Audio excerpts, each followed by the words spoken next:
You know, there's a lot of great things that this game does, but I tell you, you can be experiencing, you know, a quiet moment in the game with your dog, and the right song comes on your Pip-Boy, and the action breaks out, and you're reminded just how fun and special a Fallout game can be. And your love and support of Fallout have pushed us to make this our best work. I said no. And I'm saying yes. So there. This game is incredible. I will go to the length of saying it is near perfect. Where it started with Anthem is just thinking about, you know, what is the evolution of a BioWare game? Anthem is the worst game BioWare has ever put out. The premise of Anthem is a world left unfinished by the gods. What the fuck? That never fucking happens in the game. That's exactly what would make it fucking cool. And really start to realize what it has to offer, and then become addicted, and then play forever. Anthem has been canceled. We've created a set of characters that you're going to want to invite into your living room every day. Presumably one that makes fucking waffles. Hey! Hey! The Wage Slave is back! I think it's made for a really exciting game with Saints Row. And personally, I feel like it'll be the best one that we've made. Yeah? The game has already outsold Saints Row 2, and that's sad. That's just so fucking sad. Your character isn't tied to one server. As a matter of fact, you'll never even see a server when you play. God, we crashed the server! It's the apocalypse. It's not an amusement park. Which include Brahmin tipping and chicken chasing. We have a game, more than any game that we've ever done, where the choices are yours. Can be found at the Atom Shop for 700 atoms. Ooh, just short. I'm glad that an IP that I helped make has grown and has turned into this franchise. $100 for this broken ass piece of shit. But Solo is very much a classic Arcane experience. We got what feels like it was designed by decree. Something to check boxes. Cookie cutter crap. Our Arcane values, you know, where players are free to experiment, free to roam, but let's set it in an open world. And the critical response was not what we wanted. Do you guys not have phones? Yeah. No one can compare my free-to-play player with this whale and honestly say that this game is not pay to win. Authentic Diablo gameplay at your fingertips. Loot box style gameplay so egregious it's already been preemptively banned in 2 countries. Yes, with monetization issues, but it's an introduction to these. That's literally out of the mouth of their CEO, Mike Ybarra, stated this is supposed to be an introduction to Diablo. So it's either you play till you die, or you drop 500K and you're done. Our updates in this time have seen the arrival of features that weren't present at launch, as well as extensive improvements and fixes. Because if we accept Battlefield 2042, even in its current state, as a good game, you are lowering the bar. For all our players that are playing the game, let's make sure that they can play the game they want to play, and they can also be who they want to be. And they're only accessible via paying real world money. So we wanted to build a game that was more visceral, more back to the roots of what Battlefield really stands for.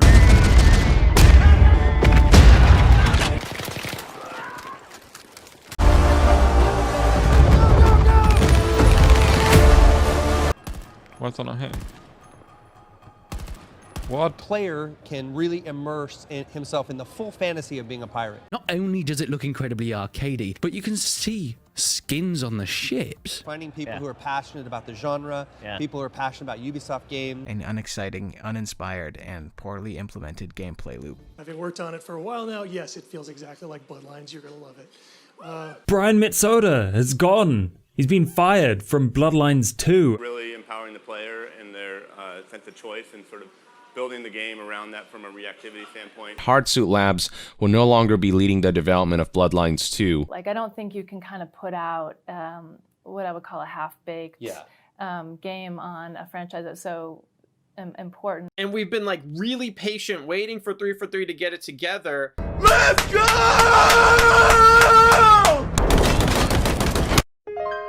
and it all seems to be a big effort on 343's part to engage with the community and make the best possible game alongside with us. Halo Infinite suffered one of the most disappointing launches in recent memory. It's not only fun, but it's scary and it's tense and sort of, you know, all the things put together. The only reason you have a review embargo on the day of release is when you have something to hide. I hope that you look back on it and think to yourself, man, first of all, I had a lot of fun playing this game.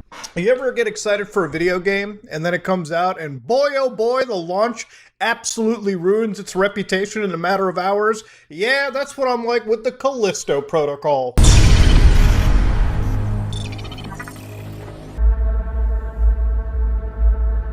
I'm waiting. We're gamers, first of all, and we all like to be treated fairly. So it only makes sense that as developers, we apply the same principle to everything we do. Reviewers were told that no console code would be made available and that we were only allowed to review the game on PC. It's really going to be breathtaking. The console version of Cyberpunk 2077 did not meet the quality standard we wanted it to meet. I and the entire leadership team are deeply sorry for this. This is not acceptable. I would never want to play the game this way. It's terrible. Wow. It was fucking awesome. I'm really excited. There's so much. There is so much to do. But with Cyberpunk 2077, it's different because this is a review where I feel I certainly didn't do my due diligence. Ride to Hell, definitely not something everybody will like, says Deep Silver. What the hell happened?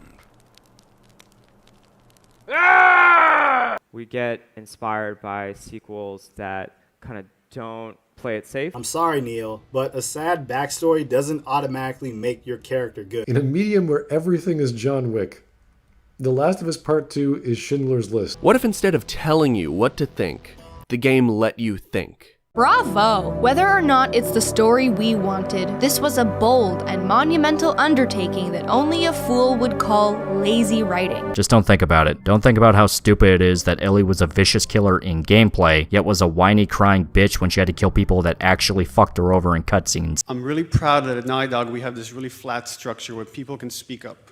If they don't like ideas or the story isn't working or gameplay isn't working, someone can say something. They then allegedly pressured him into signing paperwork to confirm that he wouldn't discuss their production-related practices. This is just the beginning, like the release of the game, and then I guess it's a journey that we'll have together with the players. It was just error after error. I checked out the store and the game fucking crashed. Warhammer 40,000 Darktide is, without question, the most entertaining co-op FPS I've played since Left 4 Dead 2. Let's pretend that the game never crashed for a single player and that it ran like butter, and that the day one perfectly functional cash shop didn't ruffle any feathers. So, I think this bodes well for the future. Are we finally at the promised land of the live service game with quarterly content drops and a robust system of reliable releases? Not really. It actually works really well. It's seamless. It's a beautiful representation. At the heart of Mass Effect Andromeda is a question. How far will we go? Rather than chase these storylines in any meaningful direction, Andromeda seems content to guide us through stilted dialogue, boring side quests, and lifeless worlds. Isn't Mass Effect just the best thing? I like to think so. If you were in it for the story, the characters, basically everything that you care about in a BioWare game, that's it, it's gone. However, if you're in it for the multiplayer or the microtransactions, it's cool. Good luck, good news. Still supporting that, that's great, innit? It does, however, smooth out a lot of the bumps that have cropped up over the past few games, and in doing so becomes the best the series has been in years. And Ubisoft has done nothing to refine a now ancient formula. I don't think Unity is a bad game. I think it's just severely misunderstood. I think that this Ubisoft team is enormously passionate about this game, and they care deeply about the game. They care deeply about the people that play the game. Those are both strictly cosmetic. They do not affect gameplay, so I don't care that they're in here. This doesn't affect gameplay, so this really doesn't matter that it's in here. Reviews and sales are not necessarily indicative of a good game, but it is clear that a lot of people like it. I can guarantee you, if you give Ubisoft an inch, they take a fucking mile. We wanted to make sure that the technology was working and this big ambitious game was feasible. But I do believe that over the past 10 years, the fundamentals that made Ubisoft such a great titan of gaming have eroded over time. one person recalls how Gabiniji pressured her into reciprocating his flirtatious advances and sexual comments when she was 18 years old, and after apologizing for that initial behavior over a year later, he then groped and raped her at an industry event. Assassin's Creed Valhalla, despite not being met with resounding positivity, was the series' first game ever to earn $1 billion as a result of its microtransactions. EVE is fine with a toxic management team as long as the results coming from these managers exceed their toxicity. We had some challenges, but we have worked through them. We are committed. I can tell you it's a focus of mine, and we continue to improve the culture with the expectation of being the very best, most inclusive workplace culture. It is a company that is so far out of touch and so corrupt that it's gross. There are a lot of to be continues. It's time for us to answer those questions. We won't be delivering that dedicated hero mode with talent trees, that long-term power progression. Those things just aren't in our plans anymore. Yeah, get hype. We took pre-orders when we knew the game wasn't ready yet, and then went on to say that they needed to, quote, resist the urge to ship an unfinished product because of financial pressure. Fans saw Blizzard side with China and NetEase, who owns an Overwatch League team, instead of focusing on what's right. To make matters worse, we were too slow to talk with all of you. And for that, I am sorry. Kotick himself knew of various sexual misconduct allegations for years without telling anyone. This re-election, though, means that Kotick will continue as CEO of Activision Blizzard for another year. You want to rob? Rob. Honestly, everything else seems decently priced. I just hate getting stringed along with these half-ass updates that either don't change much or make things much worse. Now, Red Dead Online has always been pretty bad for bugs, but it felt much worse back then since there wasn't nearly as much content to help mask it. We need this faster because more people care about death matches and Hot Wheels style races than a long story mode. The new Rockstar games today are literally the kind of company that the old Rockstar would mock in their in-game commercials. There are more people entering the market, more consumers as the business continues to grow. You've had to sit by for the past 10 years and watch other people sort of riff on something that we created. And only about 5% of those actually working on Back 4 Blood worked on Left 4 Dead. Is Back 4 Blood going to facilitate the modding community at all with the online element, or is it going to purely be contained game files? It's contained. We're at launch for sure. Yeah, we're not going to have anything like that. It's one of the things the community asks for the most. When it comes to the longevity of a game, being able to play it single player is one of the most important things out there. Back 4 Blood is dead. And the only thing that's going to keep it alive is the community. Turtle Rock Studios is cutting their losses, and they are focusing on their next project. Everyone was hyped for White Knight Obsidian to make this amazing game that really showed those big fat meanie pants jerk faces at Bethesda how it was done. Too bad that wasn't the case at all. You know, we're really proud of what we're doing, and we're really happy to be able to make this game, and we hope people enjoy it for what it is. And it turns out it's only really has one idea, which is that corporations are bad. Especially when it's this well written and this functional and this pretty and this charming. But doesn't bring anything new or interesting. So it all ends up feeling very uninspired and generic once you get past the initial wow factor of the game's intro. What percentage of this team worked on Fallout New Vegas? 20%? What percentage of the team worked on Fallout 1 and 2? 3%. We were really happy with the product for what it represented in terms of authenticity and being true to what Star Wars was. Making it possible to reach high-level status early on by buying loot crates, or in other words, pay to win. But I think longer term we'll be able to, work with you and the rest of the community on making a much better system for you. The intent is to provide players with a sense of pride and accomplishment for unlocking different heroes. This, however, is just one of the most toxic monetization schemes I think you could possibly come up with. I think the devs working on this game are going to stick true to as much as they can from the original RE3. And it's gotten me so hyped ever since the announcement. They also cut the park. They cut the underground facility. They cut the worm boss fight. They cut the choice to kill Nikolai. They cut the different paths to take during Nemesis encounters. Really thanks to the community that we can make a game like this, so thank you so much for your continued support, and we hope you look forward to the game. The remake is not a bad game by any stretch, it's just a letdown as a remake of its source material. It's humbling that my studio and I get to create a sequel to these films in video game. Colonial Marines is the worst first-person shooter I have ever played. And we didn't even know what the hell we were doing yet. We hadn't even written the first line of code. That Gearbox misappropriated the $30 million that Sega had given them, using it to fund the purchase of the Duke Nukem Forever franchise, and to bolster their own staff for Borderlands and Borderlands 2. Dude, it's actually happening. Holy shit! Star Wars Knights of the Old Republic remake, delayed indefinitely. From how it looks, how it plays, to the events that occur, everything in the game world can change based on your decisions. 2 dilutes its weak story by throwing up as many other activities as it can to distract you from the atrocity you're bearing witness to. But even considering that, I still absolutely think that it's worth the money. When you really start looking at this game, it's kind of forgettable. Rocksteady games are all about a character-driven game, you know? It's all about that kind of heart and soul of the characters. Suicide Squad started off as a games as a service and will remain one short of a complete reboot, which would require a much longer delay. If you like co-op games, if you like customizing your characters, if you want to play as a badass, this game kind of has it all. And whether the number on it is higher than you currently have. To see Rocksteady be reduced to this is legitimately depressing. What we've created is a classic Justice League, but with the sense that there's something wrong with them. And if you remember as clearly as I do as to how bad of a reception that a game like Marvel's Avengers received, I highly doubt that anything will be different this time around in regards to Suicide Squad. It's a game we've dreamt of playing,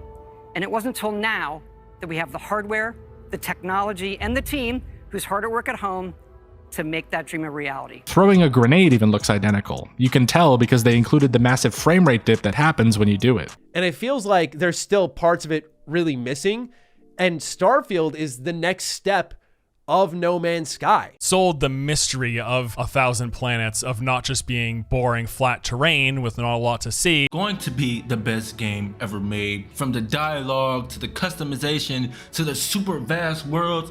Bethesda will never learn if you keep buying their shit at launch. They're buggy, unbalanced, shallow, mediocre shit. And it easily earns the badass seal of approval. Something that will go down in history as one of the all-time greats. Cyberpunk had a whopping 8 million pre-orders. Then there's the rendering issues, paper mache faces, constant crashes.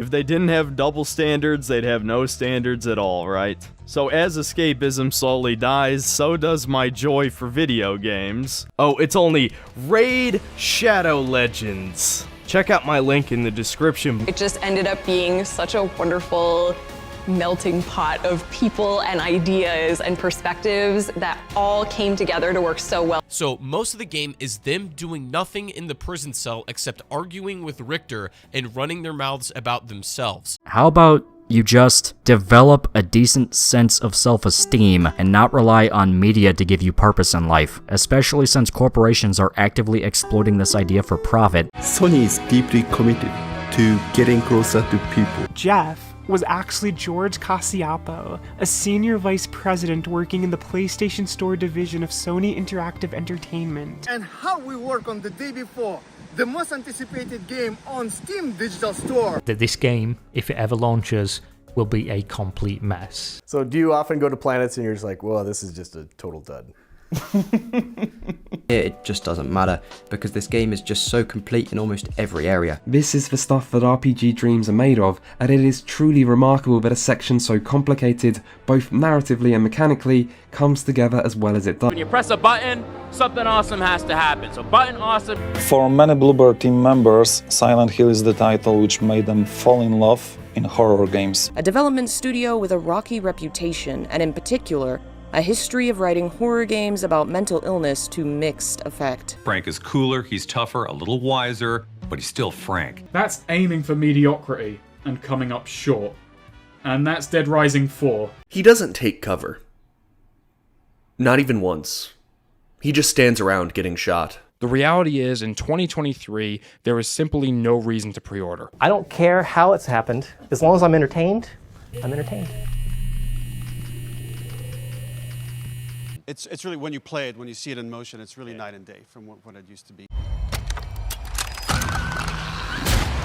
The game is fun. It struck me that, this isn't the Nintendo that I left. Just because that's just the way it is doesn't mean the game will be any less shit. We decided that CSGO would become our first game in which every item can be placed on the marketplace. Oh my god, knife! Yeah! Okay, complete your linear 100 tier battle pass before it goes away, and then piss off to the store. CEO Gabe Newell said Valve would rather disintegrate than ever sell out. And by completing various challenges inside of Dota 2. Sales of the 2014 compendium reached over $10 million. That for every moment that you invest, we know that you put so much of your life into the games we make, and that for every moment that you invest, you feel like you are rewarded and you are given value for that investment. And most importantly, that the games are fun, that we move past the grind, and that these are experiences that truly enhance your lives.